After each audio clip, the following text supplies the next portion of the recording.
পরিবারের সব মানুষকে নিয়ে কিন্তু ঘুরতে যেতে অনেক বেশি ভালো লাগে। ওই দিন রাত 11টা বাজে আমরা মার্কেট থেকে এসেছিলাম। গিয়েছিলাম রাত 8টার দিকে। আমাদের ফোনে কিছু টাকা ছিল, ওই টাকাটা উঠানোর জন্য আর কিছু কেনার জন্য গিয়েছিলাম। ভাইয়া ভাবি বোনকে নিয়ে গিয়েছিলাম। কিছুক্ষণ হাঁটার পরে দেখলাম যে বুথের মধ্যে যে এত পরিমাণে ভিড়, টাকা উঠানো যাবে না। তারপর কিছুক্ষণ হাঁটাহাঁটি করার পরে একটা দোকান পেয়েছিলাম, ফ্যাক্সিলোর থেকে পরে গিয়ে টাকাটা উঠিয়ে নিয়েছিলাম।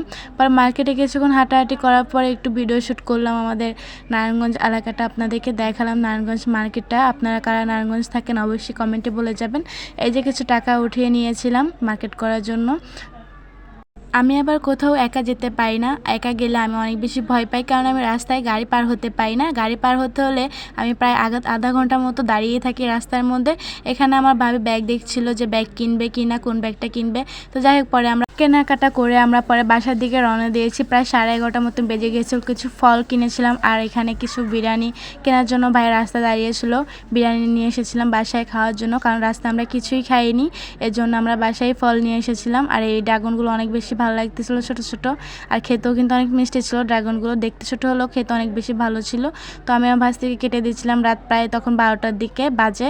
তো আসলে আমার এই ছোট্ট ব্লগটা কেমন হয়েছে অবশ্যই বলবেন, আর আমার পাশে থাকবেন।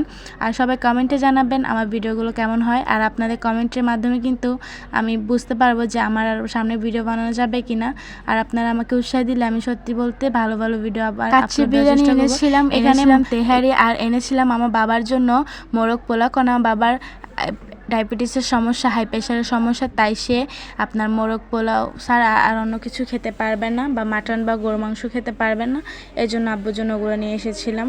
তো রাত্রেবেলা খাওয়া দাওয়া করে পরে ঘুমিয়ে